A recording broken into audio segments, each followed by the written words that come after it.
Šitā var pārbaudīt, cik ļoti trīc rokas. Nu, Lauris ir gatavs pie mums startēt. Nu, vo! Lūk! Rīt 8, ja? Principā no šiem visiem instrumentiem, kas ir salikti uz galda, ja, es pazīstu tātad tikai nazīti.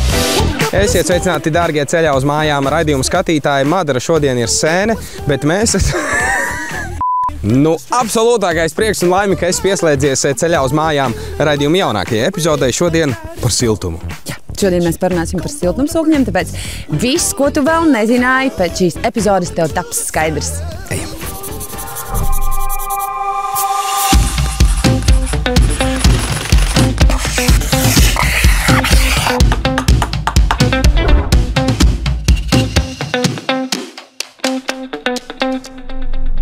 Kaut kur redzēti cilvēki. Jā, Sveiciens. Labrīt. Čaviņ. Beidzot, esam tikuši laikam pie jums, nu, kur tad visas lietas principā notiek, ja no kurienes sākas pa lielam viss. Nu, jā, mums principā viss, kas notiek objektos tieši vienmēr. Nu, tā ir galvenā mūsu tāda ikdienas darbnīca un vieta, bet šeit mēs vienmēr satiekamies no rīta gardas kafijas, plānošanas darbi, sadalāmies pa mašīnām un tad dodamies tālāk. Varbūt atgriežamies tātad mazliet atpakaļ. Mēs esam redzējuši kaut ko, nu, tādā mazā ieskatā, kā tas viss izskatās, nu, plus mīnus objektā uz vietas, bet tīri cilvēkiem, kas vispār pirmo reizi dzird vārdu siltumsūknis, ko tas, nu, ar ko viss sākas, kas tas tāds ir un kam ir paredzēts? Ir tā, ka siltumsūknis galvenokārt mums nodrošina apkuri, mūsu silda. Viņš var sildīt mūs divos veidos. Var sildīt ar gaisu, pūšot siltu gaisu mums virsū, vai arī, ja mēs jau ņemam tādas nopietnākas mazliet sistēmas, kādas mēs arī redzējām objektā, tad tur jau mēs vairāk pieslēdzamies vai no pie siltajām grīdām, pie radiatoriem tā tālāk. Tā ir sistēma, jeb iekārta, kas nodrošina mūs ar apkuri un karstā ūdens sagatavošanu. Nu, ja tas ir nepieciešams, karstais ūdens ir vienmēr tāds tā kā ekstra jautājums, vajag vai nevajag to izdarīt. Ko tu saki par siltumsūkni kā vienīgo apkuras veidu Latvijā esošai mājai pie mūsu kuņģiskiem? Nu, kad tikai mājā ir tikai viens, nu, mums jau pamatā tādas mājas arī ir. Visas jaunās mājas, piemēram, kur mēs esam saistīti ar kaut kādu māju attīstītājiem, kas būvē tādas, teiksim tā, standarta mājas līdz kaut kādiem 150, 160 kvadrātmetriem, nu, visi tikai liek parasti gaisa ūdens siltumsūkni. Nevis gaisa, bet gaisa ūdens siltumsūkni. Nav nekāda problēma. Strādā, darbojās, cilvēki ir apmierināti. Liels bums bija tajā brīdī, kas sākās ar gāzi, tā visa cena, savu kāpšanu, vispārējais. Tad ļoti intensīvi cilvēki sevišķi no gāzes atteicās, pārgāja. Un tad, zin kā, tad pieraduši pie tās gāzes īpatnībām, ka ļoti ātri uzskarst un ļoti efektīvi viss strādā un uztraucās, kā būs ar freonu. Un bija tādi, kas atteicās pavisam no gāzes, bija tādi, kas paņēma tā kā blakus siltumsūkni un beigās rezultējās ar to mēs braucam pēc gadu uz apkopi. Es saku, nu kā, tu gāzi izmanto, neizmanto, un kad, nu nē, kad kā ir pārslēdzies tā, sevišķi jau vēl paneļus saliek, vai ko tad cilvēks beig tā, nu, teiksim tā, ļoti efektīvi izmanto saražoto elektroenerģiju un maksājumi ir mazāki. Kas tev mājās ir? Šāds gaisa ūdens siltumsūknis, un tu minēji gaisa, un man šķiet, ka ir vēl viens, varbūt, kad mēs varam maši izskriet cauri, kas tie par veidiem, un vēl tu pieminēji freonu. Nu tad lūdzu izskaidro. Freonu? Jā, parasti ir augstuma asociējas.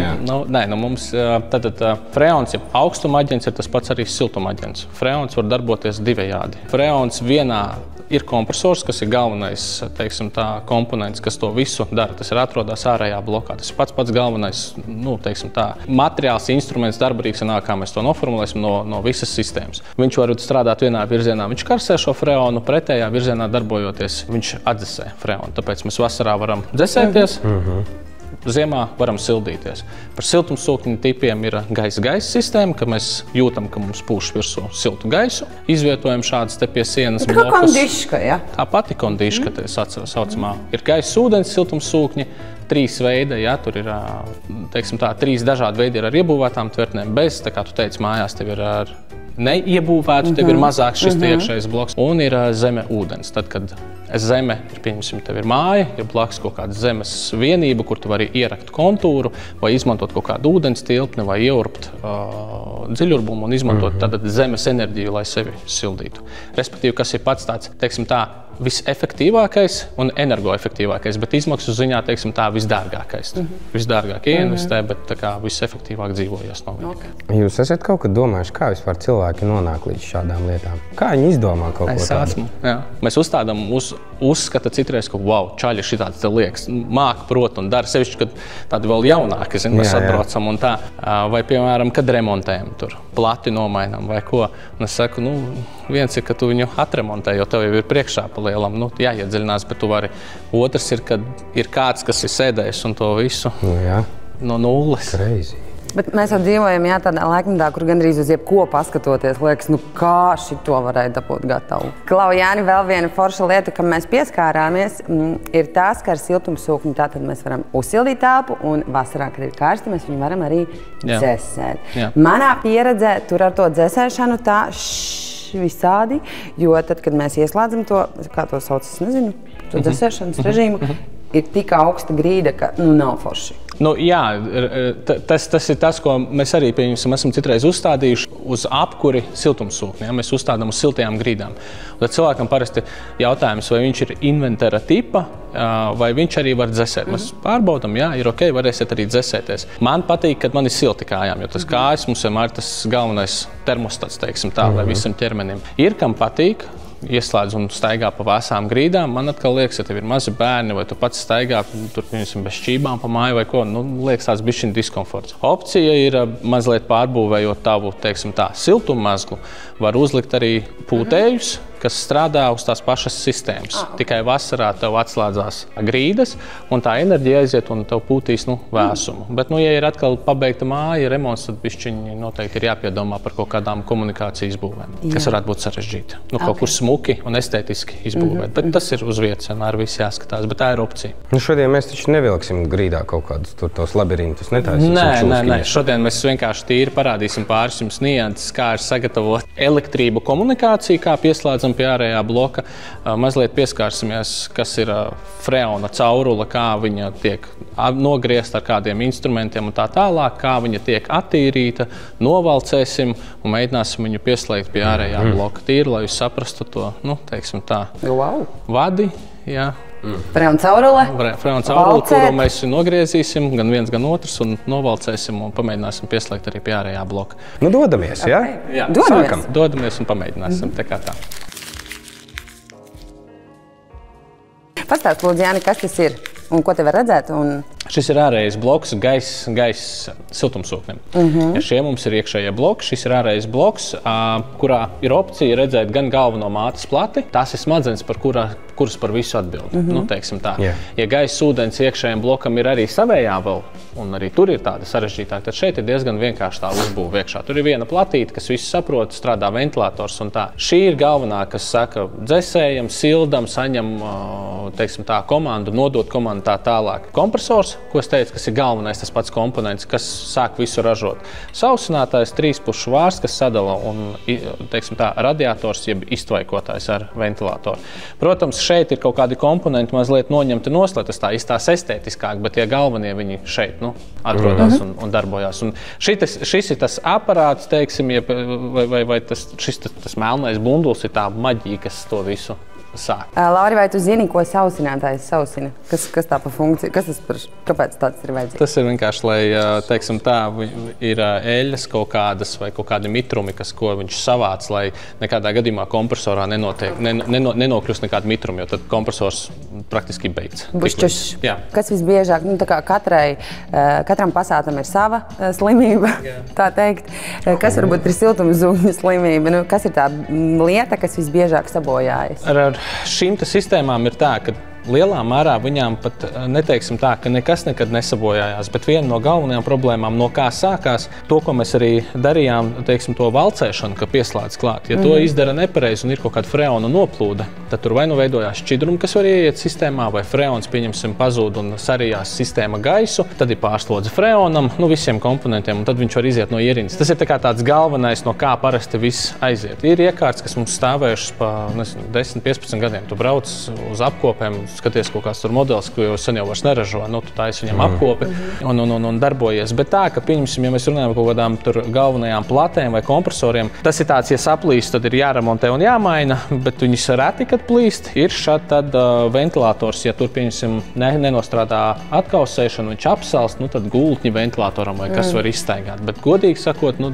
reti, kad viņi plīst. Pamatā, ja kaut kas plīst un neiet, tad tas ir dēļ montāžas brāķi kaut kāda. Nu, ka kaut kas kaut kur ne līdz galam. Ir bijis, kad būvnieki tājas fasādi un izdomā, ka viņi paši var pabīdīt ārējo bloku tā kā ar visām trubām pabīda.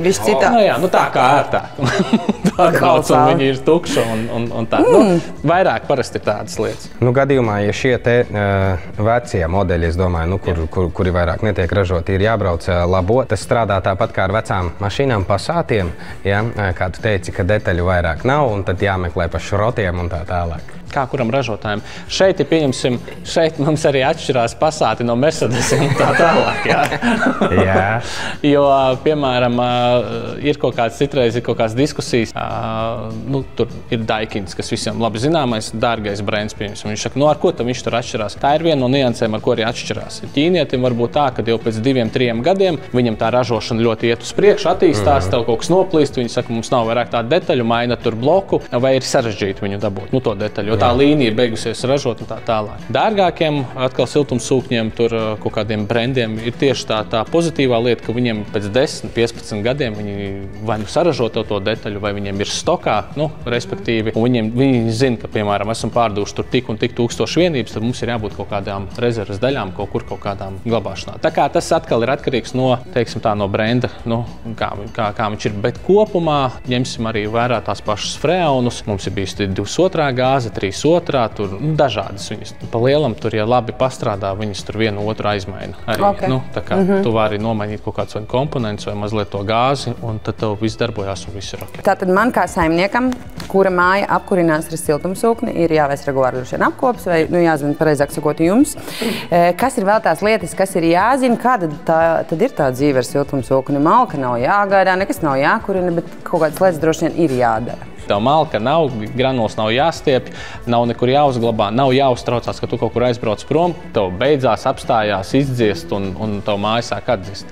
Tu telefonā viņu ieslēdz ekorežīmā vai kā savādāk. Tā doma tāda jau ir. Mēs esam mobili, ātri cilvēki kaut kur un vienkārši viņš patstāvīgi bez mums darbojās. Nu, man liekas, ka tagad man tā kā tas siltumsūkņu zināšanu kolbiņa ir uzpildīta. Jā, piekrītu.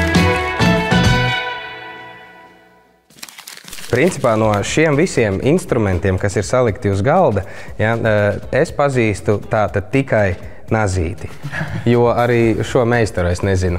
Jāni, kas ir mums blakus parādījies? Jā, mums blakus ir mans galvenais tehniķis arī Jānis, jo mums ir pamatā tikai Jāņi, jā, strādā. Jānis, jā, ir galvenais cilvēks, kas braukā pa objektiem, kas ir, teiksim tā, mācījies kopā ar mani un ir izaudzis jau līdz tam, kad māca man, kā pareizāk ir izdarīt to, kur, jā, kā tam vajadzētu arī būt.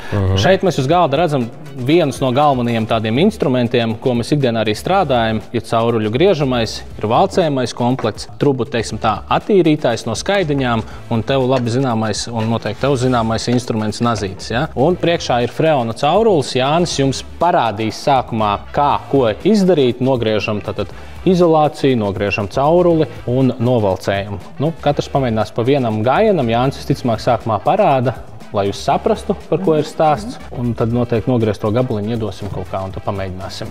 Ar šito var mizot kartupeļus arī noteikti. Ar viņu arī mēs mizojam parasti, vienkārši jā, tad arī paņemam līdzi parasti. Nu tā. Nu, Jāni. Mums caurules ir vienādas, ja? Redzi, mums ir galiņus aizspieduši ciet. Jā. Jā. Tagad nebūs nekā. Tātad neplūdīs cauri freons. Nu, ir šis jāmaina obligāti. Ņemsim šo aparātu, ja, kas ir tas griezējs saucamais. Dzels griezēji, piemēram, īsto to izmēru. Un vajag tā, lai viņu piespiež klāt, ja? Ņemsim šitā te. Hop. Un tagad mēs griežam apkārt 2 reizes, ja? 1, nu, aptuveni 2. Nu, kā? Un piegriežam vēl drusciņu. 1, 2. O, es pilnīgi jūtu, jā, kā viņš tā, ka viņu zāģē. Paliek brīvāks. Wow, cik smuki. Redzi? Tieši. Bet nav tik smuki, kā gribētos nav, jā, tev mazliet sanāca mazliet viņu saspiest, bet... Vēlreiz griežam, vēlreiz, tad vakarā tiekamies. Nē, būs labi, būs labi. Jā, tu tā vai saki. Nebūs labi šis? Nē, no šā var uzvalcēt, jā. Nu, es tikmēr tad iztīrīšu to. Tur vairāk nevis trubiņu griez, bet tu griez pašu šo te instrumentu. Viņš tā ļaujas, viņš griežas uz riņķi. Jo objektā jau tur arī tās trūves no sienas nāks ārā, to viņas nekur nepagriezīs.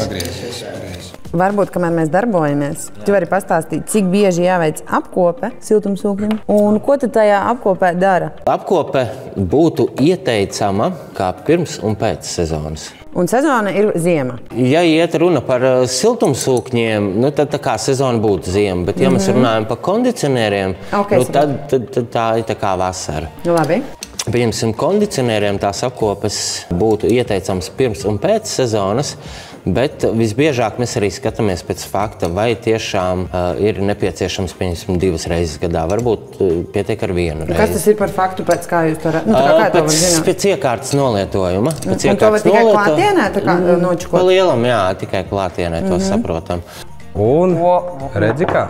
Paskaties kāda cepurīte. Vispār tāda ļoti tā kā platmale. Nav nekāda nāģena. Tagad izmēģinam, vai smuki ieslīd iekšā. Ļoti smuki. Ļoti. Lauris ir gatavs pie mums startēt. Lūk. Tad rīt 8, jā? Šitā var pārbaudīt, cik ļoti trīc rokas. Tas tāds tests, principā, ja jūs vēlaties noskaidrot, cik ļoti jums trīc rokas, jūs nopērkat kapara caurulītes, visu valcējumu komplektu, novalcējat un tad jūs varat nočikot. Super. Paskaties. Ļoti labi. Labi, zini kā, tagad jau mēs te varam darboties, grozīt kaut ko un tā tālāk. Tad, kad tās trubas ir piestiprinātas, tad jau tiešām. Un tad, kad ir augsts. Un kad ir šodien, starp citu, braucot radio dzirdēju, kas notiek, kad ir augsti un ja tu atsit rokas pret kaut kurieni. Radio TV ēterā runāja kolēģi. Kas notiek? Ļoti sāpīgi ir.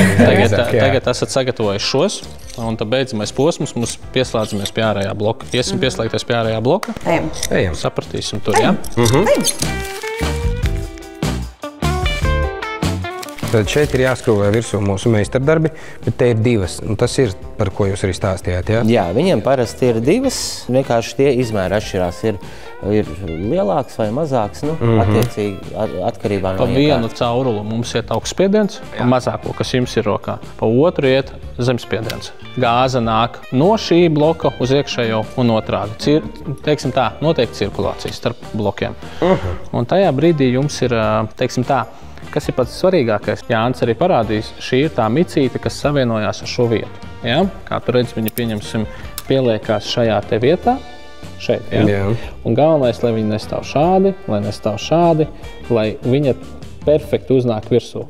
Parasti var to pateikt pēc tā, kad uzgrieznis uzejot virsū ļoti ērti griežās virsū. Ja tev uzgrieznis uznāk virsū un iet smagi, kā mums ir pašiem, sāk ķerties, tas nozīmē, ka tev kaut kur, bet tā caurulīte ir vai nu šķībi, vai tomēr tas valcējums ir iespējams kaut kur neprecīzi tajā brīdī. Ja tev viņš pa lielam pirmie te uzgriezieni, pēc tam, protams, viņš ir jāpievelk, bet tev viņš tāds viegli uznāk, tad tas ir ērti. Lielam, jā, parasti vienkārši pavelkam to uzgrieznīti mazliet nost, aptuveni noliekam precīzi, un redz, šeit viņš smuki uziet vienkārši ar pirkstiem. Ja tas, ko Jānis stāstīja, ja viņš, nezinu, ir kaut kā šķībi, tad viņš pat neuzķerās. Citreiz, ja uzķerās, tad viņš ļoti tā tiešām smagi iet, un tā, ka tev pilnībā ar atslēgu ir šie te pirmie griezieni jātaisa, un tas vēl vairāk nav. Principā mans darbiņš tātad ir labs, ja viņš te ir uzgājis, viss smuki. Jā, viņš ir uzgājis, viss smuki turās. Kā čing! Tad redzi, kā es smuki uzliku? Jā. Čiks. Un ar mīlestību viņš apiņā, redzi, kā smuki piegāja. Paņemam šo aparātu. Drusciņ prasās atlaist vaļīgāk. Pieņemsim, kā ar mīlestību. Pieņēmām. Jā. Tu jau izstāsti, kad ne pirmo reizi tas tiek darīts. Mājās, man liekas, siltumsūkņi pati uzlikt. Īstenībā, jā. Speciāli sagatavojās. Jā. Forši, paldies, kungi, esam darbiņu padarījuši. Kā tu arī pats stāstīji, ka nav tā, ka lauž kaulus, bet noteikti akurātisms, ja ir tāds vārds, nepieciešams un zināšanas loģiski un pats par sevi.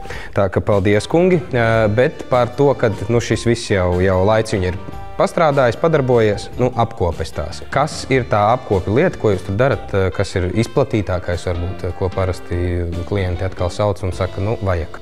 Izplatītākais ir parasti tas, ko klienti ir sapratuši, kad, ja mēs taisam apkopi, bieži vien pagarinās garantiju uzreiz. Gan iekārtai, pieņemsim, arī šis ražotājs piedāvā, ir citi ražotāji piedāvā. Pamatā mēs braucam gan uz gaisa, siltumsūkņu un kondicionieru apkopēm, gaisa ūdens. Tātad ārējiem blokam parasti pieslēdzamies, paskatāmies, vai nav bijušas noplūdes vai freons ir spiedienos, jo mums ir speciāls aparatūra, kas rāda, kādi ir darba spiedieni. Aizmugurē, kur ir saucamais tautā radiators, attīram to, jo bieži vien viņš aizaug ar putekļiem, lapām, viss kaut kas, kas ir ārā. Jo gaisa plūsma viņam šādi te iet, tad viņš var aizaugt. Tajā brīdī var pārkarst, zūd efektivitāte, freons pārkarst, iet uz iekšējo bloku karstāks un tā tālāk. Un pat bieži vien pierādās, ka, attiecīgi, vai tā ir sildīšana vai dzesēšana, viņš ir aizaudzis, viņam nav tā gaisa caurplūde un viņš iekšā, ne sildi, ne dzesē.